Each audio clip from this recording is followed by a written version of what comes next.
ಹೆಂಗೆ ಗೊತ್ತಾ ಫ್ರೆಂಡ್ಸ್, ನೋಡಿ ನವಿಲು ಹೆಂಗೆ ಓಡಾಡ್ತೈತಿ ನಮ್ಮ ರಾಗಿ ಒಳಗಡೆ. ಏನಪ್ಪ ಅಂತಂದರೆ ಇವಾಗಿನೂ ರಾಗಿ ಕಾಳಾಗಿಲ್ಲ, ತೆನೆಯಾಗಿಲ್ಲ. ಇವಾಗ ಓಡಾಡಿರೂ ಪರವಾಗಿಲ್ಲ. ತೆನೆ ಕಾಳು ಆದಾಗಲೂ ಹಿಂಗೆ ಓಡಾಡುತ್ತೇನೆ ಮಾಡೋಕ್ಕಾಗಲ್ಲ. ಯಾಕೆ ಹೇಳಿ, ಹಂಗಂತ ಓಡ್ಸೋಕ್ಕೂ ಆಗಲ್ಲ. ಕೇಳಿ, ಸಕಲ ಚರಾಚರ ಜೀವಿಗಳಿಗೂ ಅನ್ನ ಕೊಡೋಂಥ ಅನ್ನದಾತ ಅಂದರೆ ರೈತ ಅಲ್ವಾ?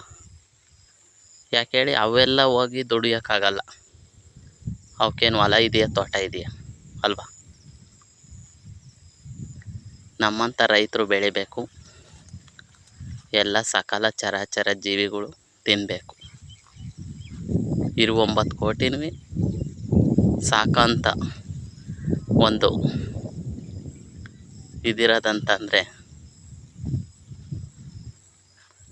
ಅದು ನಮ್ಮ ರೈತಗೆ ಮಾತ್ರ, ನಮ್ಮ ಮಣ್ಣಿನ ಮಕ್ಕಳಿಗೆ ಮಾತ್ರ,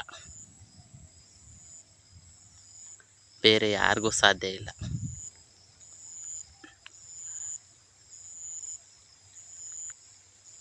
ಒಬ್ಬ ಯಾರೇ ಆಗಿರಲಿ, ಅದು ಸಾಧ್ಯ ಇಲ್ಲ.